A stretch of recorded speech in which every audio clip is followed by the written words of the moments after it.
Hello friends, welcome back in my YouTube channel Literature Point. Today we have discussed some important questions of previous year questions paper. तो आज जो friend हमारा topic है उसमें हम आपको जैसा कि बोले थे सारे ही टॉपिक से, सारे ही राइटर से, चाहे वो ड्रामा हो, चाहे नॉवेल हो, चाहे वकेब हो, चाहे ग्रामर हो, सारे ही टॉपिक के कुछ कुछ क्वेश्चंस मैं उठा के लेके आई हूँ जो आपकी प्रीवियस ईयर के क्वेश्चंस पेपर, आपके एग्ज़ाम में आए हुए क्वेश्चंस पेपर हैं वो। इसलिए मैंने आपको कहा कि ये मोस्ट इम्पॉर्टेंट MCQ क्वेश्चंस भी इम्पॉर्टेंट की फैक्ट है। मतलब कुछ आपको जब आंसर आप उसका बताऊंगी तो कुछ उसके की फैक्ट भी मैं आपको सब मीन्स एक्सप्लेन करके बताऊंगी। तो फ्रेंड आज का हमारा जो प्रैक्टिस सेट है फर्स्ट है। तो चलिए फ्रेंड लेट्स स्टार्ट। तो फ्रेंड जो हमारा फर्स्ट क्वेश्चन है वो बताना है आपको which is the correct spelling. Means आपके पास 4 स्पेलिंग है, आपको सच बताना है कि राइट वाला स्पेलिंग कौन है। तो आपको फर्स्ट ऑप्शन दिख रहा है क्विंटेंसेंस, आपको बताना है ये राइट आंसर क्या है। तो फर्स्ट वाला आपको लग रहा है राइट है, सेकंड वाले का स्पेलिंग पढ़ लीजिए, थर्ड वाले का पढ़ लीजिए एंड फोर्थ वाले का भी पढ़ लीजिए। अब आपको सेलेक्ट करना है कि राइट आंसर कौन सा है। तो फ्रेंड राइट आंसर इसका जो है ऑप्शन ए, आपको पढ़ के ही लग रहा है कि देखिए यहाँ पर कि जो क्विंटेंसेस होगा, अगर भी हम प्रोनाउंसिएशन ही कर रहे हैं क्विन, तो ये तो बिल्कुल ही गलत हो गया ना। क्यू के बाद यू आया ही नहीं, आई आ गया। तो मान लो ये अगर सही हुआ तो पर यहाँ पास देखिए आपको क्यू आ रहा है तो ई कहाँ से आ गया है, ये तो बिल्कुल ही गलत हो गया। और इसमें चलो ठीक है यहाँ तक तो आ गया, बट डबल एस इसमें मिसिंग है। तो फ्रेंड इसमें होता है डबल एस। तो आपको यहाँ पास ये right answer option A is right answer. तो आई होप आपको फर्स्ट क्वेश्चन ही अच्छे से ये समझ में आ गया होगा। तो हमारा नेक्स्ट क्वेश्चन चलते हैं। वीनस एंड एडेनिस इस बाय, आपको बताना है कि वीनस एंड एडेनिस किसके द्वारा लिखा गया है, क्या वो शेक्सपियर का है या फिर मिल्टन का है। तो right answer is William Shakespeare. ये बहुत फेमस इनका वर्क है, बहुत ही फेमस इनका पोएम है वीनस एंड एडेनिस, ये जो कि विलियम शेक्सपियर द्वारा लिखा गया है। हमारा थर्ड क्वेश्चन आता है वर्ड्स लिब्रे इज, आपको बताना है वर्ड्स लिब्रे क्या होता है। क्या वो कोलोफोन होता है, क्या वो क्लोज्ड फॉर्म होता है, या फिर वो राइम्ड फॉर्म होता है, या फिर ओपन फॉर्म होता है। तो ये बहुत ही सिंपल क्वेश्चन है और बहुत ही फेमस क्वेश्चन है। तो इसका आंसर आई होप आप सभी को पता होगा। तो इसका राइट आंसर है option number D, open form होता है। मीन्स वर्ड्स लिब्रे को ही ओपन फॉर्म बोला जाता है। आई होप आपको क्वेश्चन अच्छे लग रहे होंगे। नेक्स्ट हमारा जो क्वेश्चन आता है चूज द करेक्ट वर्ब दे, फिर उसके बाद मिसिंग है टू स्कूल बाय बस। तो आपको यहाँ पास बताना है कि ये जो आपको करेक्ट वर्ब सेलेक्ट करना है। तो आपको बताइए यहाँ पास they going to school by bus होगा, they goes to school by bus होगा, they go to school by bus होगा, या फिर दे ये to go to school by bus होगा। तो आपको करेक्ट वर्ब बताना है। ये तो बहुत ही सिंपल सा फ्रेंड है। इसका राइट आंसर है गो, सी। तो इसका राइट आंसर है दे गो टू स्कूल बाय बस। ये बिल्कुल ही सिंपल सा क्वेश्चंस हैं। पहले हम ग्रामर को ऐड कर लेते हैं, थोड़े ग्रामर सॉल्व कर लेते हैं, फिर उसके बाद लिटरेचर के भी क्वेश्चंस इसमें ऐड है फ्रेंड। नेक्स्ट हमारा क्वेश्चंस आता है, just a second, insert the correct verb form Barcelona blank the word to the Montjuic stadium. आपको बताना है कि यहाँ पास कौन सा वर्ब होगा, करेक्ट वर्ब कौन सा, क्या ब्रॉट होगा, या फिर टुक होगा, या फिर वेलकम्ड होगा, या फिर वेलकम होगा। तो आपको राइट आंसर सेलेक्ट करना है। तो जल्दी से बता दीजिए कि राइट आंसर क्या होगा। बार्सिलोना के बाद कौन सा राइट आंसर होगा। तो फ्रेंड इसका राइट आंसर है option number C, welcome. Barcelona welcome the world to the Montjuic stadium. तो नेक्स्ट हमारा क्वेश्चन आता है, just a second, which of the following is a pastoral poem by Milton. आपको बताना है कि जो पेस्टोरल पोएम मिल्टन के द्वारा लिखी गई वो कौन सी है। क्या एडेनिस है, थायरसिस है, लिसिडस है, या फिर नन ऑफ द एबव। तो इसका राइट आंसर आप लोग को बताना है। बहुत ही सिंपल सा क्वेश्चन है क्योंकि मिल्टन ने जो पेस्टोरल पोएम लिखा था उसका नेम है लिसिडस। लिसिडस ही मिल्टन के द्वारा लिखा गया है। तो आई होप आपको समझ में आ गया होगा। नेक्स्ट हमारा क्वेश्चन आता है पंचुएट करेक्टली इट सनसेट। आपको इसमें पंचुएशन करना है, पंचुएशन मार्क्स करेक्टली लगाना है। इस तरीके के क्वेश्चन आप एग्जाम में देख सकते हैं और ये सारे क्वेश्चन आपके प्रीवियस ईयर के ही हैं फ्रेंड, मैंने कहीं और से नहीं लिए, प्रीवियस ईयर के क्वेश्चंस को ही उठाया है। क्वेश्चन नंबर 8 है, punctuate correctly it sunset the general taking decision marched forward. तो आपको यहाँ करेक्ट पंचुएट मार्क लगाना है। तो बताइए क्या ये फर्स्ट वाला देख लीजिए आप, it sunset the general taking decision marched forward, क्या ये पंचुएट सही है? फिर या फिर रहेगा it sunset the general taking decision marched forward, या फिर ऑप्शन सी रहेगा it sunset the general taking decision marched forward, या फिर it sunset the general taking decision March forward. तीनों में से ऊपर तो सही लग नहीं रहा था, नीचे वाला ही थोड़ा सही लग रहा है ना, क्योंकि यहाँ पास देखिए जनरल के बाद भी रहेगा। चलो ठीक है, ऊपर ऊपर इसमें जनरल के बाद लगाया, बट यहाँ पास ये वाला सेकंड वाला गलत हो गया। तो हमें जो राइट आंसर मिला है वो टी वाला मिला है, उसमें करेक्ट पंचुएट मिल रहा है। इट सनसेट के बाद हम यहाँ पास बोलने में ही रुक रहे हैं, इसलिए यहाँ पास कॉमा लगा हुआ है। फिर दी जनरल यहाँ पास भी बोलने में रुक रहे हैं, तो यहाँ पास भी कॉमा लगा हुआ है। टेकिंग डिसीजन मार्च फॉरवर्ड, तो राइट आंसर है ऑप्शन डी। नेक्स्ट हमारा क्वेश्चन आता है, दी सॉलिटरी रेपर इज अ, आपको बताना है कि दी सॉलिटरी रेपर है वो क्या है, उसका जोनरा क्या है। क्या वो एक बैलेड है, या फिर जस्ट सेकेंड फ्रेंड, या फिर इसका आंसर तो आप लोग देख गए, पर आई होप आप लोग नहीं देखे होंगे। ऑप्शन बी ओड है, या फिर लिरिक है, या फिर पेस्टोरल है। तो वो बिल्कुल सिंपल सा है, इसका राइट आंसर है ऑप्शन सी लिरिक है ये। ओके फ्रेंड, तो यहाँ पास तो हमारा ये हो गया। फिर यहाँ पर थोड़ा सा हम असर्शन कर लेते हैं। 10 एंड 11 क्वेश्चन जो हमारा बिलोंग करता है वो असर्शन से बिलोंग करता है। तो हमारा 10 क्वेश्चन है, तो हमें करना क्या है friend, assertion the correct tense of the following in the verb. Okay, yesterday it school I यहाँ पास ब्लैंक है, the echo of a roar of laughter. तो आपको बताना है यस्टरडे एट स्कूल आई, तो यहाँ पास क्या है, ये आपको राइट आंसर बताना है। क्या ए है, बी है, सी है, डी है। Were startled, was startled, was startling, were startling. तो राइट आंसर बी है। मैं इसलिए दिखा दी क्योंकि ग्रामर में क्या होता है फ्रेंड, टाइम ज़्यादा लग जाता है, तो ये गलती से यहाँ पास ये हो गया है।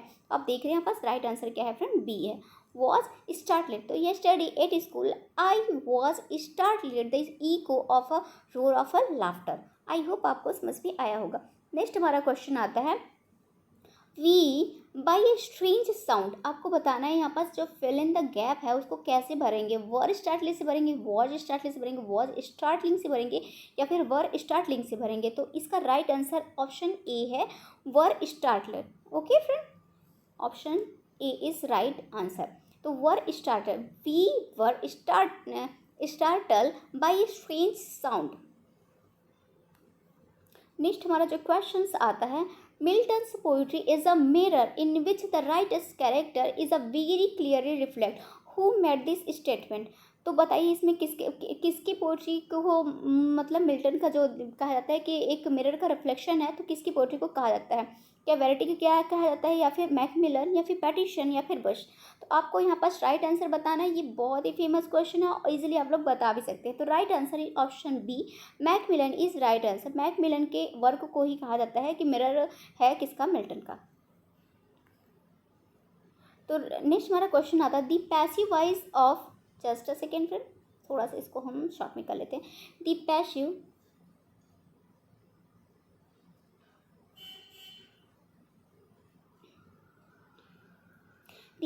Voice of Jack. इधर का फ्रेंड ये जो 18 आपको दिख रहा है ना, इसको इग्नोर करिएगा, ये हमारे आगे के क्वेश्चंस हैं। तो हमारा 13 क्वेश्चन जो आया है, the passive voice of Jack was forcing through the crowd. आपको बताना है इस यहाँ पास क्या सही लाइन बैठेगा वो आपको बताना है। तो ऑप्शन ए है, Jack was being forced through the crowd.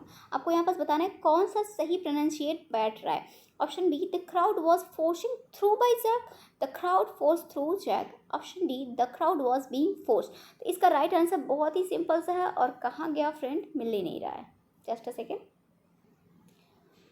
तो मैं आपको बता देती हूँ इसका राइट आंसर क्या है।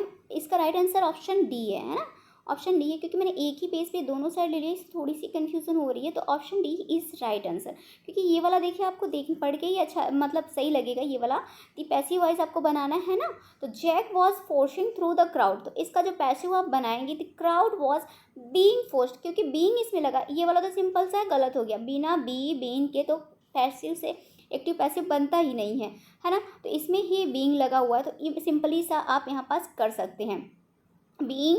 और यहाँ पास क्या कहते हैं, यहाँ पास और यहाँ पर देखिए सबसे पहले तो ये होता है कि इसमें सब्जेक्ट का ऑब्जेक्ट हो जाता है, ऑब्जेक्ट का सब, किसी में भी इन दोनों में तो लगा ही नहीं, तो ये दोनों चांसेस तो बी और सी तो बिल्कुल ही कट गए, आप समझ पा रहे होंगे। और पैसिव से एक्टिव बनाने में क्या होता है कि सब्जेक्टिव को एक्टिव में ऑब्जेक्टिव में करना पड़ता है और ऑब्जेक्टिव को सब्जेक्टिव में करना पड़ता है। जब सेंटेंस आपका जैक से स्टार्ट हुआ है तो ये आपके यहाँ पर सब्जेक्टिव, बट ये जब हमारा एक्टिव बनेगा तो क्या होगा कि जब हमारा पैसिव बनेगा तो हमारा क्या होगा, तो कि हमारा जो द क्राउड है वो सब्जेक्टिव बन जाएगा और ये क्या हो जाएगा, ऑब्जेक्ट बन जाएगा। तो हमारा जो ये लाइन ही सही बैठता है, ये वाला ठीक है, बीइंग लगा हुआ है, थर्ड फॉर्म पोस्ट यूज़ हुआ है, बट यहाँ पास स्टार्ट तो जैक से ही कर दिया ना फ्रेंड, तो ये गलत हो गया। तो जो हमारा स्टार्ट होना था दी क्राउड से होना था, दी क्राउड वॉज बीइंग फोर्स्ड, ये वाला राइट आंसर हमारा बैठ रहा है। इसका हमें आंसर ही नहीं मिल रहा है, बट ये राइट आंसर है, क्योंकि ये जो एक्टिव पैसिव का जो रूल होता है वो ऐसे होता है कि जो आपका सब्जेक्टिव रहेगा वो आपका ऑब्जेक्टिव बन जाएगा, और जो ऑब्जेक्टिव सब्जेक्टिव ऐसे क्रॉस लग जाता है। तो इसलिए जैक को हम क्या करेंगे, ऑब्जेक्ट पर्सन पे प्लेस कर देंगे ऑब्जेक्ट की जगह पे, तो हमारा हो जाएगा the crowd was being forced by Jack. Okay, तो हम इस तर कर लेते हैं थोड़ा, ये हमारा क्वेश्चन 14 ये रहा। हाँ yes, option number D is right answer, मैंने आपको कहा ना। तो नेक्स्ट हमारा क्वेश्चन आता है 14, तो हमारा आता है इनक्रेडिबल मीन्स। इनक्रेडिबल मीन्स आपको क्या बताना है, सबको पता है इनक्रेडिबल मीन्स क्या होता है, तो आपको बताना है यहाँ सिनोनिम्स बताना है। तो इसका बताइए, क्या सरप्राइजिंग होता है, क्या इंटरेस्टिंग होता है, क्या फिर डिसगस्टिंग होता है, या फिर अनबिलीवेबल होता है। तो आपको राइट आंसर बताना है। इसका राइट आंसर बहुत ही सिंपल है कि इनक्रेडिबल मीन्स होता है अनबिलीवेबल, मतलब जिसपे बिलीव ही ना किया जाए। तो right answer is option D. Next हमारा क्वेश्चन आता है क्वेश्चन नंबर 15, the period known is the age of Milton is. अब एज ऑफ मिल्टन का पीरियड जो माना जाता है फ्रेंड, वो कौन सा माना जाता है, सबको पता है कि 1621 है। आप बताइए 1621 1681 है, या फिर 1620 से 1665 है, या फिर 1625 से 1660। ये बहुत ही सिंपल सा क्वेश्चन है, आपको गलत नहीं होना चाहिए। 1628 से 1655 तक है। तो फ्रेंड इसका जो राइट आंसर है ऑप्शन सी है, क्योंकि जो मिल्टन का टाइम पीरियड माना जाता है वो यही राइट आंसर है ना। 55 क्या है, 60, उनका 60 से 60 तक था, है ना। और तो ये तो बहुत ही ज़्यादा हो गया, ये तो बिल्कुल ऑप्शन ही नहीं आ रहा। लोग कंफ्यूज कहाँ पास होते हैं, इन दोनों में कंफ्यूज होते हैं। इसको भी आप बिल्कुल कट कर, सॉरी इसको भी कट कर दीजिए, क्योंकि इनका तो टाइम पीरियड ही 25 से स्टार्ट हुआ था, और 25 से स्टार्ट हुआ था। लोग इसमें कंफ्यूज हो जाते हैं कि यहाँ 55, इधर भी 20, इधर 55 रहता है, इधर 25, इंसान इसलिए कंफ्यूज जाते हैं। बट इनका जो टाइम पीरियड है फ्रेंड 1625 से लेके 1660 तक का है। तो आई होप आपको मिल्टन का टाइम पीरियड पता चल गया होगा। नेक्स्ट हमारा जो क्वेश्चन आता है प्रेपोजिशन का क्वेश्चन है। आपके एग्जाम में मोस्टली क्वेश्चन प्रेपोजिशन से देखने को मिलते हैं, चाहे वो कोई सा भी एग्जाम हो, चाहे एनवीएस का हो, चाहे DSSB का हो, चाहे कोई सा भी, चाहे HSC का हो, कोई सा भी एग्जाम हो, आपको प्रेपोजिशन तो देखने को ही मिलता है। तो इसका राइट आपको बताना है। यहाँ पास थोड़ा सा यहाँ नीचे कर लेते हैं, आंसर दिख रहा था। आप लोग चीटिंग मत किया करिए, आप लोग मेरे गुड बच्चे, गुड स्टूडेंट है। तो नेक्स्ट हमारा क्वेश्चन आता है question number 16, ask me tomorrow and you shall find me a grave man. तो यहाँ पास राइट प्रपोजिशन आपको सेलेक्ट करके बताना है कि कौन सा राइट प्रपोजिशन होगा। Option A in, option B by, option C for, option D from. तो आपका जो राइट आंसर है वो आपको बताना है। तो इसका राइट आंसर है option C for. Ask for me tomorrow and you shall find me a grave man. आपको देखिए कुछ फिक्स्ड प्रेपोजिशन होते हैं, वो आपको याद करने पड़ेंगे। वो मैं इन द फ्यूचर आपके लिए वो पूरा लेके आऊँगी, वो पूरा चार्ट ही लेकर आऊँगी फिक्स्ड प्रेपोजिशंस के, मैं आपको इजीली करा दूँगी। तो यहाँ पास जो फ्रंट प्रेपोजिशन लगेगा वो फॉर लगेगा। आई होप आपको क्लियर हुआ होगा। नेक्स्ट हमारा क्वेश्चन आता है, मैंने आपको कहा ना कि जो मैंने क्वेश्चंस उठाए वो प्रीवियस ईयर के ही क्वेश्चन, आपके 2004 की ये सारे क्वेश्चंस हैं। मैं ऐसे धीरे धीरे करके क्या करूँगी, पूरा 2021 तक के सारे आपके प्रीवियस ईयर के क्वेश्चन पेपर करा डालूंगी। बट अभी जो हम लोग कर रहे हैं 2004 का या फिर 2005 का मैंने लिया, शायद 2004 का तो एग्ज़ाम कैंसिल हो गया था, 2005 वाला है ये। It is a translation gap Horace Ars Poetica. तो आपको यहाँ पास बताना है कौन सा प्रपोजिशन यूज़ होगा। तो राइट आंसर आपको दिख ही रहा है, तो right answer is D of होगा। It is a translation of, क्योंकि हमेशा ट्रांसलेशन के साथ फिक्स्ड प्रपोजिशन है ऑफ का, तो of Horace Ars Poetica. Next हमारा क्वेश्चन नंबर 18 आता है, the originator and namer of deconstruction is. तो तो आपको बताना है कौन है। ये तो बहुत ही सिंपल, आपके देखिए ये वाला क्वेश्चन तो अक्सर रिपीट होता है, मतलब कि अक्सर ही रिपीटर होता है कि दी ओरिजिनेटर ऑफ डीकंस्ट्रक्शन की क्या है, ओरिजिनेटर कौन है, तो जैक्विस डेरिडा है ना। सिंपल सा क्वेश्चन है ये तो, बिल्कुल रिपीटेड, हर साल आने वाला ये क्वेश्चन है, जैक्विस डेरिडा।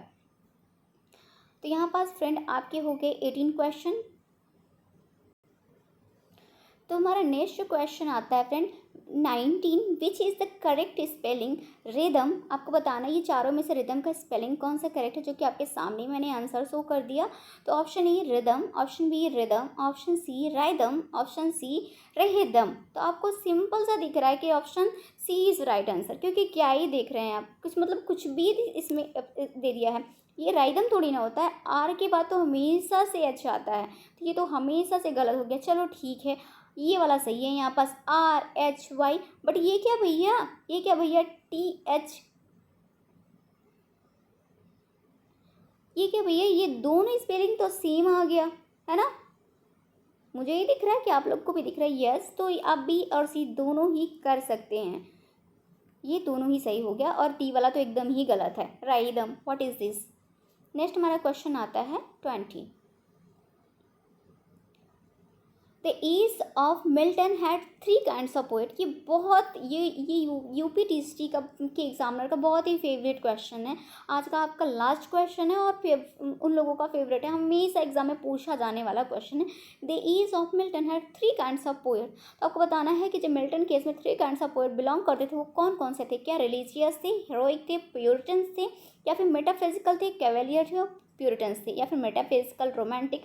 रोमांटिक कहाँ से आ गया भैया मिल्टन की एज में, ये तो गलत हो गया ना, रोमांटिक तो आ ही नहीं सकता। रोमांटिक तो वर्ड्सवर्थ ने ही स्टार्ट किया था 1798 में, मिल्टन तो पहले के हमारे 1625 के हैं भाई, 1798 में और 1625 में डिफरेंस ही नहीं है, ये तो गलत ही हो गया एकदम ही। कैवेलियर, रिलीजियस, क्लासेस कहाँ से आ गया भैया, option B is right answer, जिसमें क्या थे, रिलीजियस भी थे, हीरोइक ये मेटाफिजिकल भी थे, कैवेलियर भी थे, और प्यूरिटन्स भी थे, और मिल्टन खुद मेटाफिजिकल पोएट माने जाते हैं। तो फ्रेंड अभी हमारे बहुत सारे क्वेश्चंस बचे हैं, बट हम टॉप 20 क्वेश्चंस आज करेंगे, बाकी क्वेश्चंस को हम क्या करेंगे नेक्स्ट, क्या जो वीडियो मैं आपके लिए ले आऊँगी उसमें कंप्लीट करेंगे। तो हमारा प्रैक्टिस सेट फर्स्ट था, ऐसे मैं आपको सारे ही करा दूँगी, सारे ईयर के क्वेश्चन पेपर 15-15 मिनट का वीडियो बना के मैं आपको प्रोवाइड करा दूँगी। बट आप लोग भी मेरे चैनल पर अगर पहली बार है तो प्लीज़ चैनल को सब्सक्राइब करिएगा, और वीडियो पसंद आई हो, मेरे पढ़ाने का तरीका पसंद आया तो प्लीज़ वीडियो को एक प्यारा सा लाइक ज़रूर दीजिएगा। बाय बाय, मिलते हैं नेक्स्ट वीडियो में फ्रेंड्स, मतलब मीन्स मेरी यूट्यूब फैमिली मेरे फ्रेंड्स ही तो हैं। तो बाय बाय ऑल, मिलते हैं नेक्स्ट वीडियो में फ्रेंड्स।